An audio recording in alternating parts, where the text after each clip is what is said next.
저기 오늘 신문 10답 하겠습니다. 질문 10개 받고 10번 대답할게요. 네, 그리고 일어날게요. 지금 국민의힘을 보면 이게 이 친구들이 공격수도 없고 수비수도 없는 축구를 하고 있는 사람이거든요.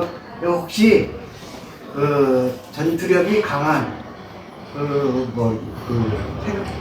페르소나 길거리 투쟁전사라든지 유튜브에 강인한 정신력을 가진 사람들 영입할 의사가 없는 건가요? 예.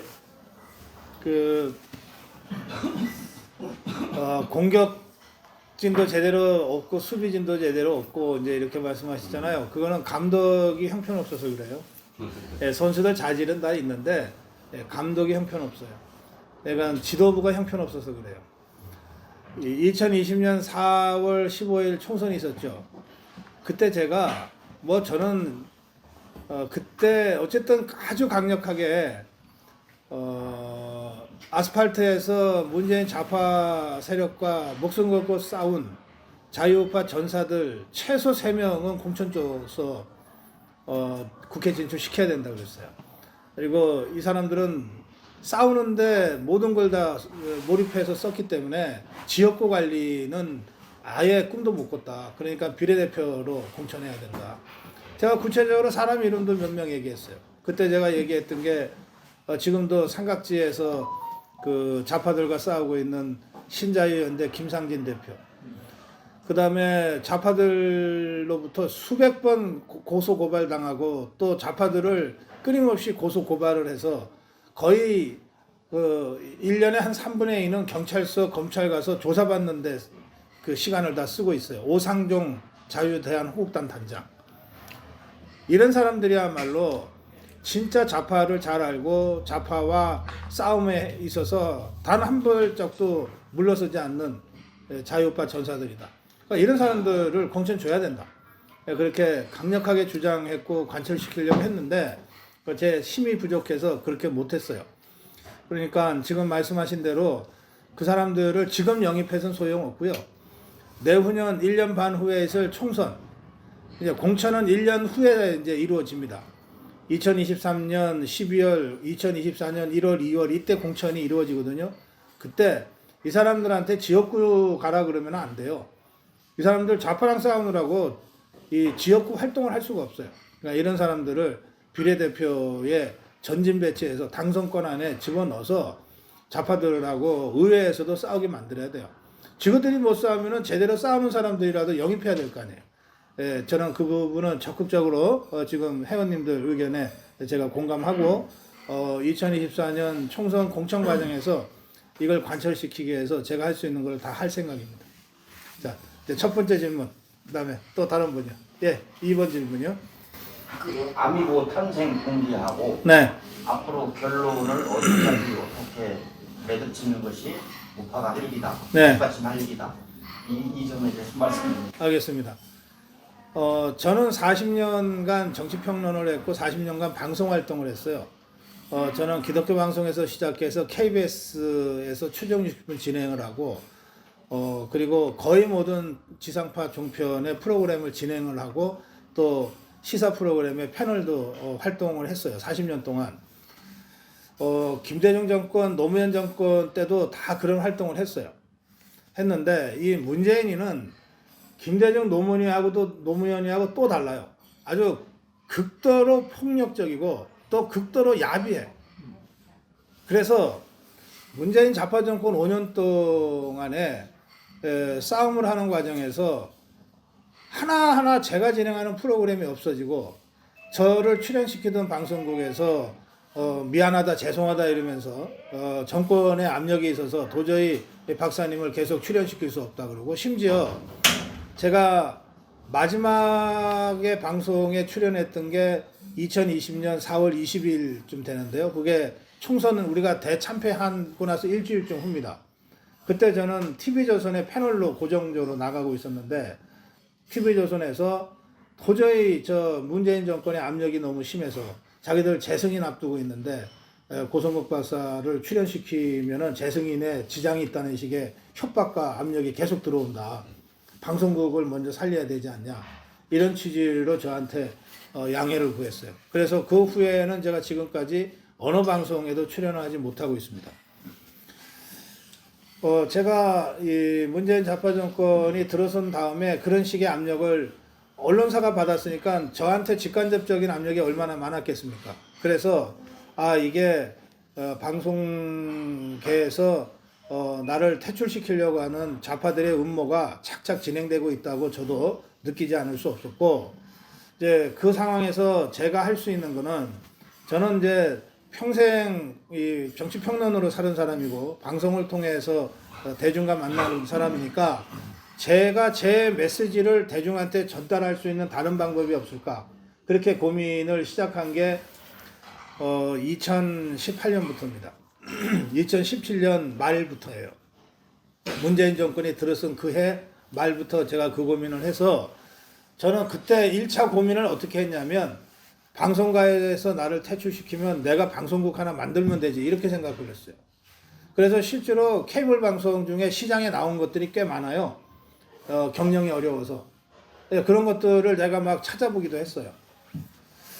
그러던 차에 제 아주 젊은 후배들이, 아니 박사님 자꾸 방송가에서 방송계에서 박사님 얼굴을 보기가 점점 힘들어지는데 좌파들이 압력을 가하는 것 같으니까, 그런데 유튜브라고 하는 게 있는데 그건 아무 때나 할 수 있고 쉽게 할 수 있으니까 한번 해보시는 게 어떠냐고.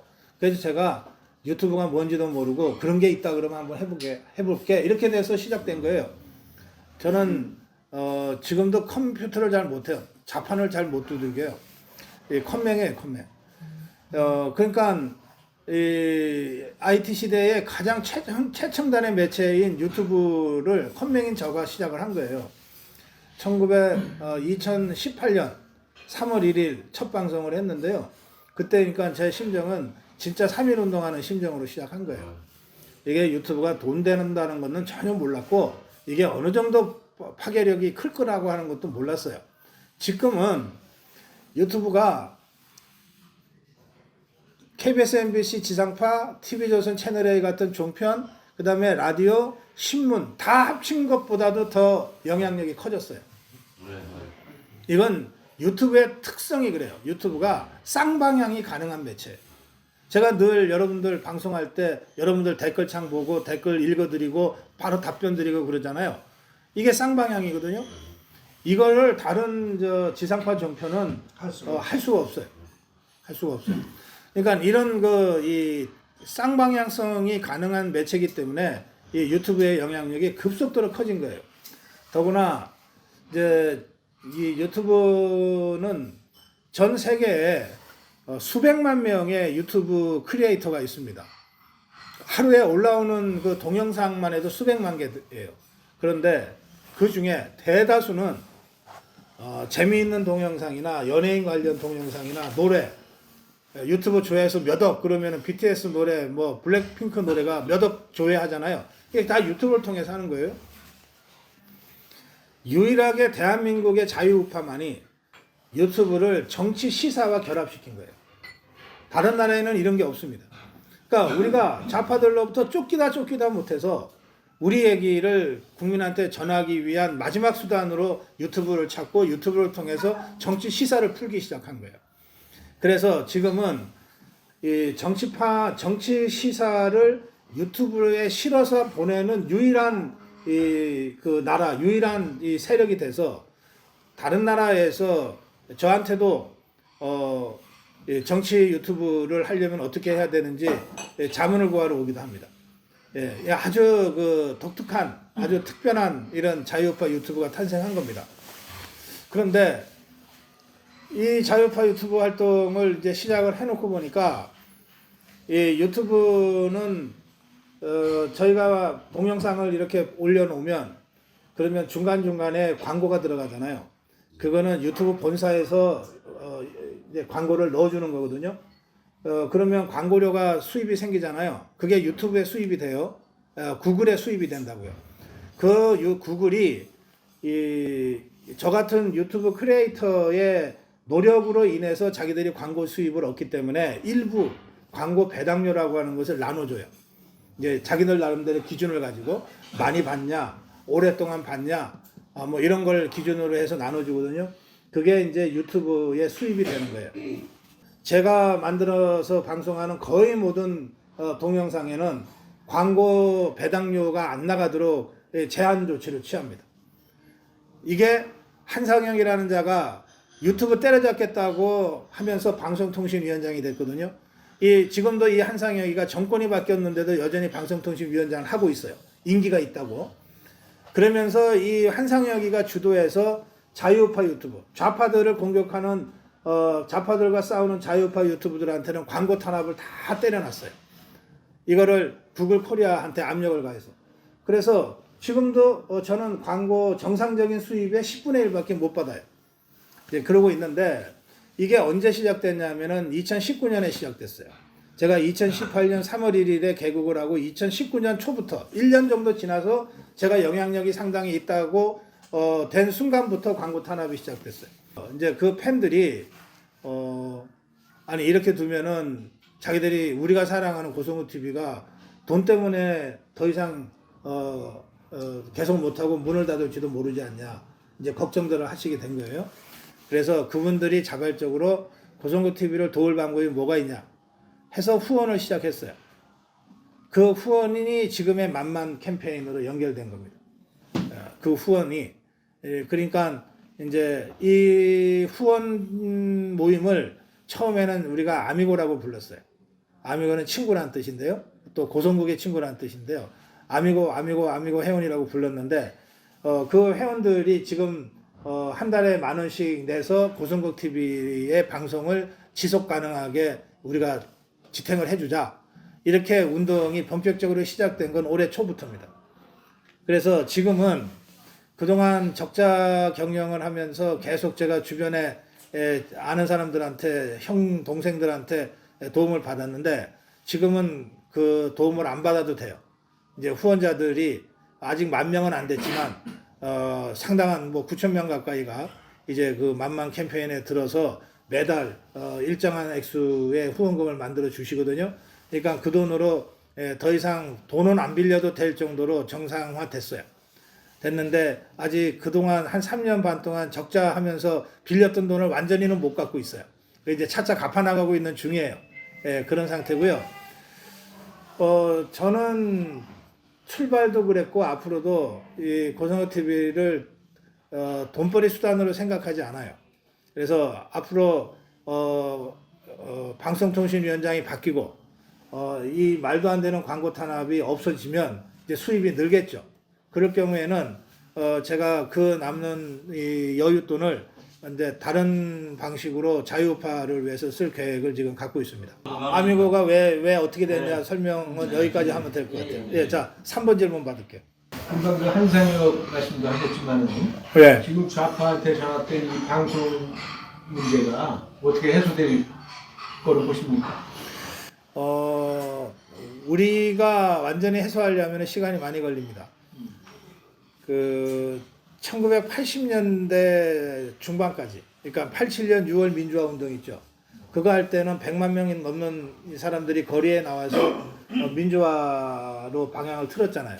그러니까 거리 투쟁의 효과가 있었는데 이제 그 후로는 좌파들이 백날 길거리에 모여봤자 우리 사회가 안 바뀐다는 것을 좌파들이 알게 됐어요. 그래서 90년대 이후 따지면 90년대, 2000년, 2010년대 해서 한 30년 가까이는 좌파들이 전략을 바꿨어요. 바꿔서 길거리에 나가서 투쟁하는 거는 가끔만 하고 평소에는 각 사회 영역에 침투해서 자기들의 영향력을 키워가자. 그래서 결정적인 순간에는 거리 투쟁하고 또 투쟁 끝나면 다시 돌아와서 일상생활하고 이제 이런 진지전으로 바꾼 거예요. 전략을. 그래서 이 좌파들이 이제 여러 진지에 파고 들어갔는데 얘네들이 다 대학생 때 공부하던 애들이잖아요. 그러니까 머리들이 있어가지고 그 영향력이 큰 영역으로 파고 들어가는데 제일 먼저 파고 들어간 거가 종교계입니다. 종교계. 카톨릭, 뭐 기독교, 불교 뭐 한 5, 60년 전부터 했고 그 다음에 법조계로 파고 들어갔어요. 그래서 민변이라고 하는 걸 만들고 또 이렇게 파고 들어가서 지금의 이 국제인권법 연구회라든지 이런 식으로 해서 400~500명의 이 좌파 판사들이 이제 만들어진 겁니다. 그 다음에 중점적으로 파고 들어간 지역이 학교입니다. 학교 한 30년 동안 해서 정교조가 학교 전체를 장악하게 되고 교육감 선거를 절반 이상 이 정교조가 먹게 됐죠. 그리고 진짜 전략적으로 중요하게 생각해서 파고 들어간 게 언론계예요. 언론계의 PD로 기자로 파고 들어가서 노조를 조직하고 이 노조가 지금 KBS 사장 내고 MBC 사장하고 다 하고 있는 거예요. 이렇기 때문에 얘네는 30~40년 동안 그 짓을 해서 지금의 그 진지들을 구축을 했거든요. 그러니까 이 진지를 이제 파괴하고 자유파의 진지로 대체하려면 우리도 한 30~40년 동안 공을 들여야 돼요. 읽어야 되는 게 하나도 없습니다. KBS 사장을 아무리 우파를 내려보내도 사장 하나가 달랑 우파고 나머지가 다 좌파고 PD, 기자, 뭐 작가들이 다 좌파고 노조가 다 좌파인데 사장 하나 또 들어가서 KBS가 뭐가 그렇게 바뀌겠어요. 고생만 하지.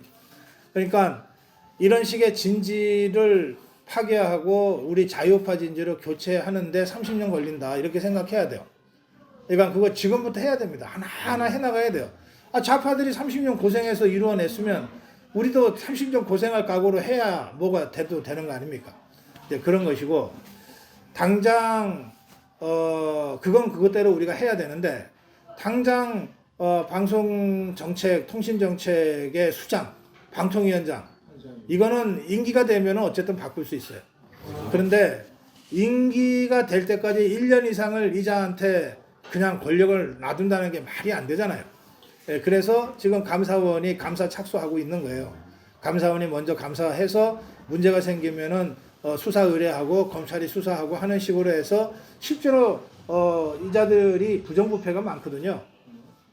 그러니까 이런 것들을 하나하나 수사해서 사법 처리하고 하는 식으로 그 임기 전에 교체하려고들 하고 있는 거죠. 근데 그러려면 뭔가 구체적인 증거와 이런 것들이 확보가 돼야 되잖아요. 그런 것 없이 마구잡이로 달려들다가는 김명수가 장악하고 있는 이 사법부에서 특히 영장 전담 판사는 김명수가 직접 충성심 높은 좌파 판사들을 임명해 놨기 때문에 번번이 영장이 기각이 돼. 압수수색 영장 기각해, 구속영장 기각해. 이래버리면 고생은 고생대로 하고 다 잡았다가 놓쳐버리는 셈이 되거든. 그리고 한 사건을 기각을 시켜버리면 그 사건을 다음에 똑같은 걸로 기각을 다시 기소를 못해요. 일사부재리가 있기 때문에. 그래서 굉장히 신중하게 접근해야 되는 거예요. 그러니까 지금 이 검찰의 지휘부가 이제 간신히 그 일선지검의 차장검사 선까지 이제 바꿨어. 인사하는데도 시간이 많이 걸리잖아요. 그래서 비로소 수사팀장들이 이제 우리 그 자유파 진영으로 바뀌어 있는 거예요. 그러니까 지금부터는 제법 수사 속도가 날 거고, 그래서 우리가 그 기다릴 필요가 있어요. 이게 우물 가서 숭늉 달란다고 숭늉이 나오는 게 아니잖아요. 어쨌든 절차를 거쳐야 돼. 그러니까 우리도 그런 중장기적인 관점을 가지고 기다려줄 거는 기다려주면서 힘을 실어주는 그런 방식으로 우리도 좀 현명하고 성숙하게 대처할 필요가 있습니다. 예. 자, 이게 세 번째 질문이었어요. 자, 또 4번입니다. 4번. 저는 저 정치 초년생인데요.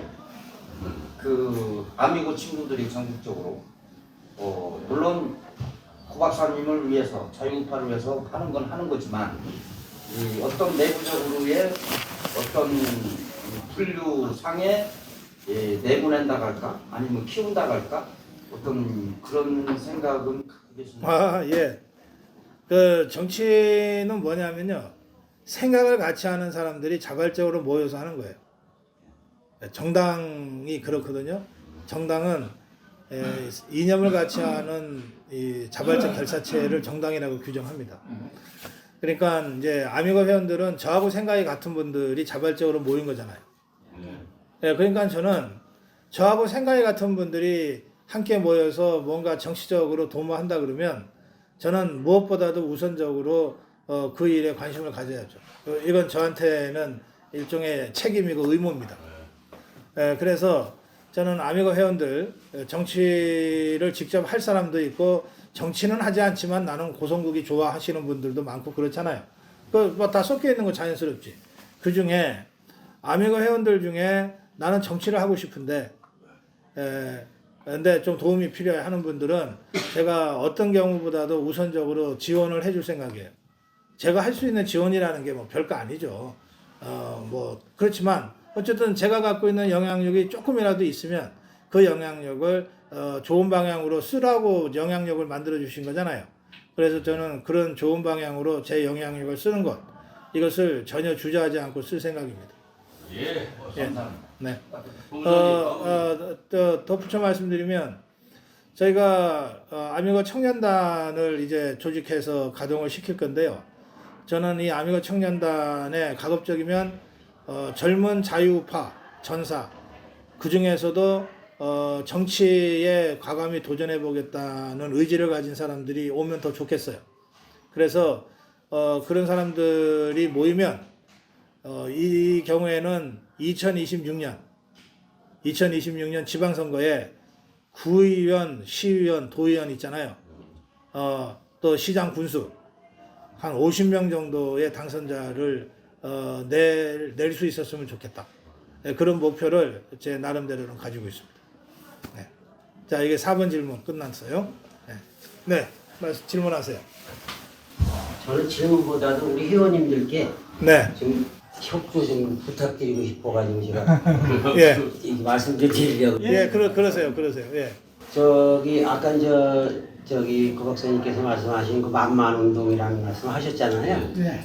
그래서 이제 저는 만만 회원으로 가입이 돼가지고 이 온라인으로 매월 자동 이체를 해가지고 빠져나가고 있습니다. 그래서 우리 회원님들께서 좀 힘드시더라도 같이 우리 고성 TV가 발전할 수 있도록 같이 협조해서 이렇게 좀 도와주셨으면 해서 이 말씀을 드렸습니다. 감사합니다. 통장이 나왔길래 현금으로 나오나 해서 기대를 했어요. 아니 그래서 이렇게 아니, 매번 예, 나가니까 그래서 예. 이렇게 도와주시죠. 예, 고맙습니다. 예, 대신 예, 홍보해 주셔서. 예, 예. 단톡방에 올라가 있나요? 예, 예. 그럼요. 예, 우리 이 만만운동도 우리 아미고 회원께서 제안하셨고, 그리고 지금 아미고가 전국적으로 이제 여기 청주 같으면은 전종식 본부장이 본부장 역할을 하잖아요. 이제 연락하고 하는 총무 역할을 하는 건데, 이런 본부가 지금 33개가 있습니다. 그리고 곧 40개가 될 건데요. 이 40개, 33개의 본부장 모임이 1년에 한 2번 있습니다. 그런데 어떤 분이 아미고 회원이 제안을 하셨고, 이 본부장 회의에서 한번 해보자고 결의를 해서 만만 캠페인이 시작이 된 거예요. 만만 캠페인은 저하고 전혀 관계없이 시작이 됐어요. 그리고 지금도 저하고 관계없이 우리 총괄본부장, 고성본 본부장이 주도해서 하고 있습니다. 그리고 원래는 저는 이제 사람이 좀 이제 못 나가지고 만만이면 10,000명이 되면 그만둬야지 이렇게 생각을 했어요. 그래갖고 방송에다가 대고 10,000명만 되면 그만두겠다고 여러 번 얘기했거든요. 저는 진짜 그럴 생각이었는데 가만히 생각해 보니까 제가 시작한 캠페인이 아니잖아요. 그래서 이제 우리 본부장들한테 내 생각은 그런데 여러분들 생각은 어떠냐. 지난번 모임 때 이제 여쭤봤어요. 저만 빼놓고 나머지 33명의 본부장들이 전부 뭐라 그러냐면 10,000명 됐다가 다른 여러 가지 이유로 2명 빠져나가면 그때 2명 더 모집할 거냐. 예? 그러면서 이제 결론이 내리기를 노란 딱지 탄압이 끝날 때까지는 계속해야 되지 않냐. 지금 한창 탄압받고 있고 대통령이 바뀐 후에 더 탄압이 강해졌거든요. 그런데 10,000명 됐다고 그만두는 그런 순진한 사람이 어딨냐. 노란 딱지 탄압이 끝날 때까지 만만 캠페인을 계속하자. 그렇게 본부장들이 자기들끼리 결의를 해버렸어요. 그래서 제가 아직은 10,000명이 안 됐기 때문에 말씀을 못 드리는데 10,000명이 되면 제가 10,000명이 됐다고 알릴 거고, 그래서 저는 그만두려고 했는데 본부장들의 이런 결의 때문에 노란 딱지 탄압이 끝날 때까지 계속 하겠습니다. 그렇게 제가 이제 양해겸해서 말씀을 드릴 생각입니다. 예. 네. 저는 사실은 그 586 세대입니다. 아시겠지만 586 세대는 아무래도 민주당 쪽에 가깝고 소위 말하는 좌파 쪽으로 많이 교육을 받고 다른 그런 분위기에 있던 사람들이에요. 근데 이게 그 문재인 정부 들어서 제가 배우기를, 저는 법조인입니다. 자유시장 경제하고 자유민주주의가 신복이 이제 기본이다 라고 배워갖고 법조인이 그렇게 생각을 하고 있어요. 기본 생각이. 근데 문재인 대통령이 들어서면서 완전히 그 자유시장 경제가 무너지고 경제적으로 실패하고 자유민주주의에서 자유도 빼고 뭐 이런 걸 보다 보니까 사실은 굉장히 법적인 방식으로 충격을 받았어요. 그래서 사실은 저희 50대들이 많이 들어갔습니다. 저도 그때 완전히 그 사상 전날까지 아니지만 완전히 우파 쪽으로 이제 기울고 또 정당화 또 하고 있는데요. 제가 궁금한 거는 지금 현재 이제 한국 사람 그 유권자 중에서 만약에 좌파, 우파, 중도파 정도의 비율이 있다면 그게 어느 정도나 우리 될지 혹시 우리 네. 말씀해 주시죠. 역대 선거를 쭉 경험적으로 개량화해서 조사를 하면 나는 뭐 죽으나 사나 하여튼 나는 자유우파야 라고 하는 사람들은 대략 30% 돼요. 그리고 나는 하여튼 나는 좌파야, 나는 김대중이야, 나는 노무현이야, 나는 문재인이야 하는 사람은 평균 한 25% 정도 돼요. 그리고 이것도 저것도 아니고 때에 따라서는 우파 찍었다가 때에 따라서는 좌파 찍었다가 하는 사람들이 그러니까 한 35%? 35%죠. 35% 정도 됩니다. 이게 이제 중도층이에요. 그러니까 이 얘기는 뭐냐면 우리 자유파도 우리만 똘똘 뭉쳐서는 선거 못 이긴다는 뜻이고 좌파는 더욱이나 우리보다도 더 취약해서 얘네는 자기들끼리만 모여가지고서는 절대 선거 못 이긴다는 뜻입니다. 결국 중도를 누가 더 많이 가져가느냐에 의해서 선거가 결정된다는 뜻이죠. 그런데 이게 대통령 선거는 전국의 하나의 선거이기 때문에 이 게임이 간단해요. 총선으로 가면 근데 좀 달라요. 총선은 중도파가 많이 사는 지역 또는 좌파가 많이 사는 지역과 우파가 많이 사는 지역이 지금 나눠져 있어요. 우선 영남은 우파가 압도적으로 많이 살겠죠. 호남은 좌파가 압도적으로 많이 살겠죠. 그러니까 거기는 되게 게임이 끝나는 거예요. 수도권은 대체로 좌파가 조금 더 많이 살고 또 중도파가 좀 많이 사는 데가 더 많아요. 그것도 지역에 따라 다르죠. 강남 3구는 다르잖아요. 그래서 이 수도권은 총 투표에서는 우리 자유파가 안 져도 지역구별로 나눠서 보면은 한 표라도 좌파가 더 많은 지역이 더 많이 있는 거야. 그래서 수도권에서는 우리가 고전을 하는 거거든요. 그런데 이 경우에도 예컨대 관악이나 구로나 금천이나 이런 지역은 이 좌파로 추정되는 표가 41에서 45까지 나와요. 거기는 그냥 공천받으면 되는 지역이었어요. 그런데 거기도 틈이 있는 거야. 왜냐하면 걔네가 많아봤자 45니까 거기에 묶어놓고 우리가 51만 하면 되잖아요. 걔네를 45에 묶어놓고 46만 하면 되잖아. 그러니까 불가능한 곳은 없는 거지. 불가능한 곳은. 그래서 이 어렵기는 하지만 포기할 지역은 한 군데도 없다 이거예요. 어렵기는 하지만 우리가 여기는 해봤자 안 돼라고 포기할 지역은 하나도 없다. 이제 우리가 선거를 할 때 전선거, 전전선거를 중요하게 보거든요. 전선거는 언제냐면 6월 1일 선거. 전전선거는 3월 9일 대통령 선거예요. 이거를 국회의원 선거구별로 득표를 보면 윤석열이 얻은 표, 이재명이 얻은 표 또는 우리 쪽에 구청장 후보와 저쪽에 구청장 후보가 얻은 표를 가지고서 보면 서울의 한 5분의 3 정도는 우리가 이길 수 있는 지역이야. 지금 서울은 49개 중에 8개밖에 우리가 없지만 현역 의원으로 따지면 그거는 2년 반 전의 일이고 올해 3월과 올해 6월에 그 있었던 최근 선거를 가지고 이 선거가 1년 반 후에 총선에도 그대로 구현된다. 그거 보면 우리가 이길 수 있는 지역이 5분의 3이나 되는 거예요. 그래서 우리가 충분히 해볼 수 있는 지역이다. 그렇게 얘기할 수 있습니다. 저는 그 이재명이에 대해서 좀 네. 관련해서 좀 듣고 싶습니다. 네, 아니 이재명이만 나오면 밥 먹다가도 텔레비를 돌리는데 네, 이재명이 앞으로 어떻게 될까 하시는 대로 좀 말씀해 주시면 좋겠습니다. 네. 앞으로 감옥을 갈 건데요. 감옥 가는 기간이 좀 길어요. 네, 왜냐하면 어쨌든 현역 의원이고 야당 대표이기 때문에 뭐 이렇게 저항을 하고 뭘 하면 바로 구속시키기가 쉽지가 않아요. 그러니까 불구속 상태로 기소해서 재판을 받겠죠. 그럼 이제 재판도 뭐 1심 6개월, 2심 4개월 뭐 이렇게 정해져는 있지만 질질질질 끌 수가 있어. 김명수 사법부에서는 조국이 재판 기소한 지 3년 만에 지금 1심 나오는 거 아니에요. 그러니까 그런 식으로 해서 시간을 끌 수가 있어요. 그런데 김명수 임기는 내년 8월인가 9월인가 그렇죠. 그러니까 김명수가 물러나면서 새 대법원장을 대통령이 지명하거든요. 그래서 새 대법원장이 판사 인사들을 제대로 정상적으로만 해놓으면 그러면 이제 그런 일은 없겠죠. 제가 보기에는 2년 안에 감옥을 간다. 기소는 이미 됐고 선거법으로 이미 됐고 다른 것도 다 기소가 될 거예요. 되는데 재판에 들어가자마자 감옥에 가기는 못할 것이다. 그래서 이재명이부터 감옥에 넣고 문재인이를 처리할 거다. 그렇게 생각합니다.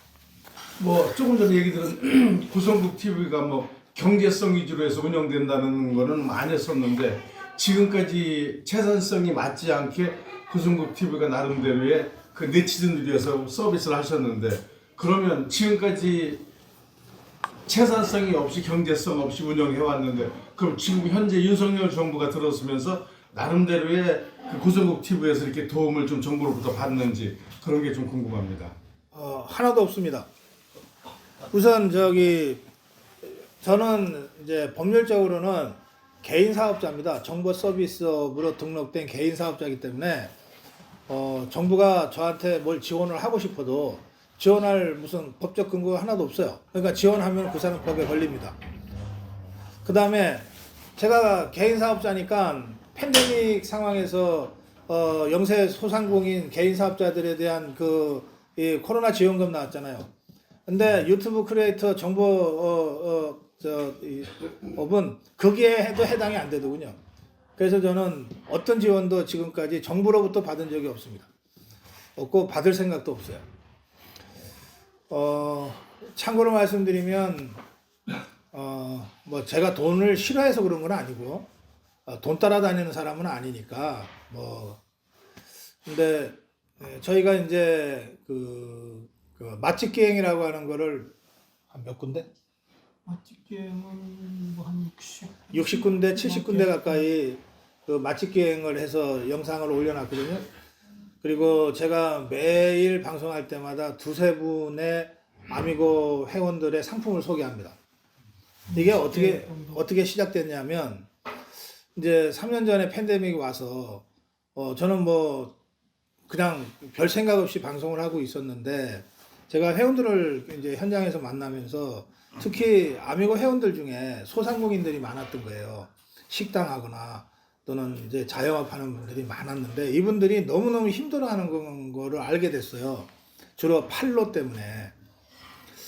그래가지고 제가 이분들을 도와드릴 방법이 뭐가 있나 하다가 제가 방송에다가 얘기를 하면 뭐 손님들이 좀 가거나 뭐 조금 물건을 좀 택배 주문을 하거나 해주시겠지 생각하고 시작을 한 거예요. 그래서 실제로 우리 아미고 회원들의 많은 그 분들이 제 방송을 통해서 알려지고 또 도움을 받은 분들도 계신 것 같아요. 그런데 그 아미고 회원이 아니면 제가 어떤 경우에도 이걸 하지 않습니다. 제가 아미고 회원들을 돕기 위해서 시작한 일이기 때문에 실제로 저희 방송국에 제가 이렇게 상품 광고를 하면 굉장한 그 매출로 연결이 된다는 이야기들을 듣고 돈 들고 찾아와서 광고해달라는 분들도 계셨어요. 그래서 제가 다 거절해서 돌려보냈습니다. 저희가 그런 광고를 하려는 게 아니다. 그리고 이제 그 지상파 종편마다 이게 맛집 기행이라고 하는 이 형태의 프로그램을 다 하잖아요.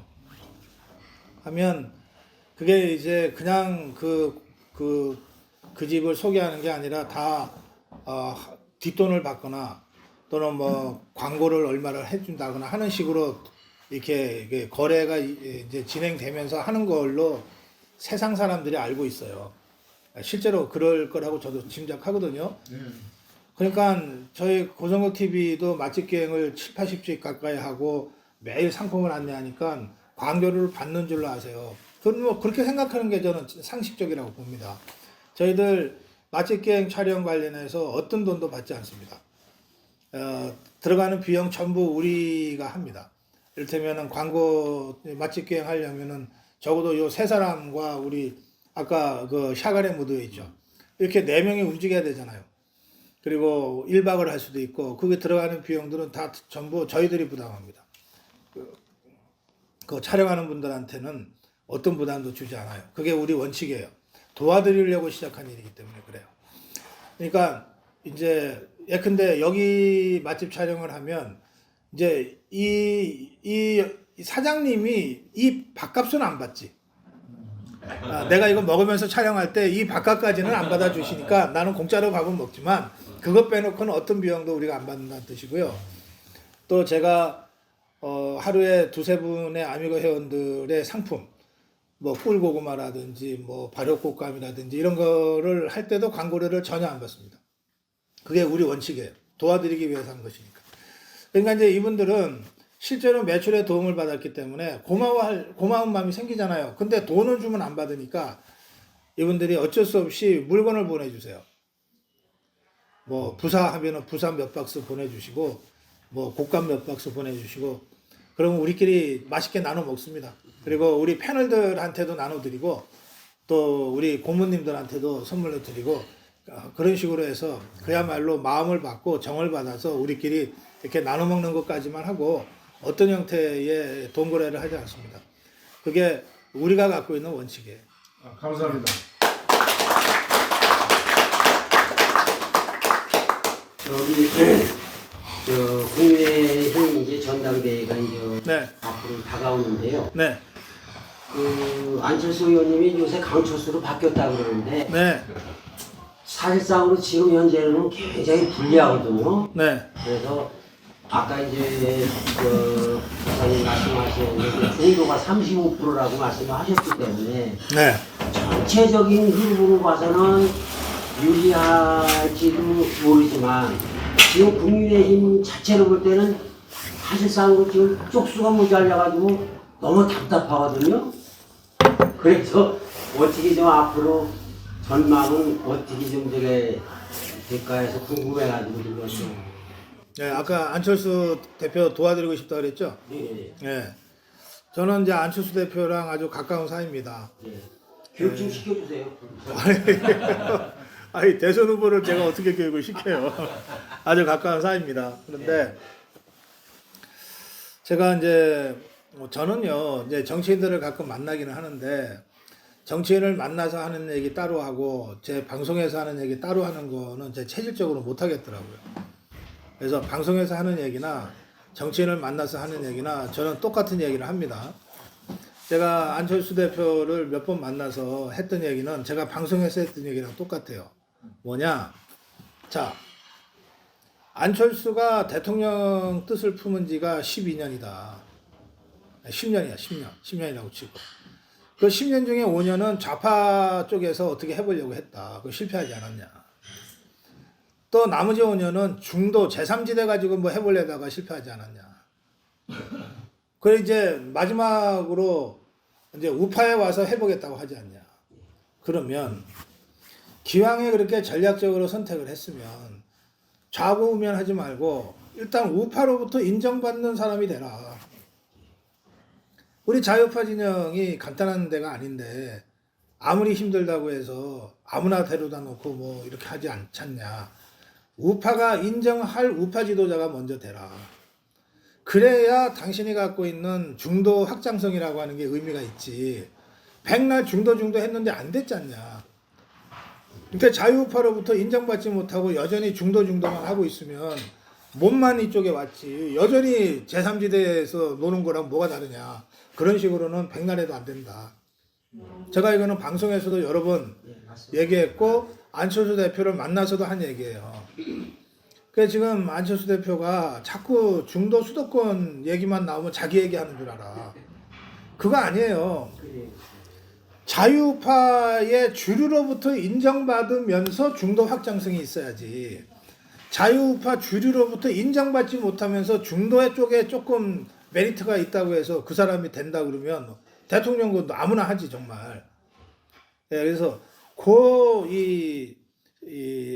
주요한 그 포인트가 어딘가에 대한 분명한 인식이 있어야 된다.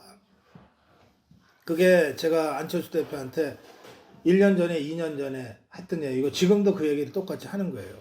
똑같이 하는 것이고 안철수 대표가 진짜 누가 봐도 자유파 주류가 보기에 이 사람 진짜 자유파다. 그리고 예전에는 조금 헷갈렸는지 모르지만 지금은 확실하다. 이렇게 인정받으면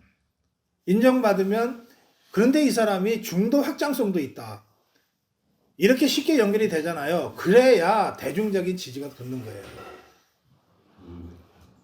그 스탠스를 잘 잡아야 된다 이겁니다. 저도 저 박사님 말씀 듣고 저도 똑같은 마음이에요. 근데 성남서 국회의원을 나오지 말았어야 되는 거예요. 박사님 말씀 듣고서 전국 쫓아다니면서 지방선거를 도왔어야 되는 건데 잘못 짚었어. 이 아주 답답해. 그러니까. 그래요. 네. 그랬으면 이번에 걱정할 것도 없거든. 응? 아니 이미 국회의원이 뭐요 해본 국회의원. 아니 곧 감옥 갈 사람이면 국회의원을 어떻게든 방탄조끼도 입어야 되니까 이재명이처럼 뭐 집착을 한다 하지만 안철수 대표는 그럴 일이 없잖아요. 그러면 이 사람한테 국회의원 배지가 무슨 의미가 있냐고. 그야말로 전국적인 정치 지도자가 돼야지.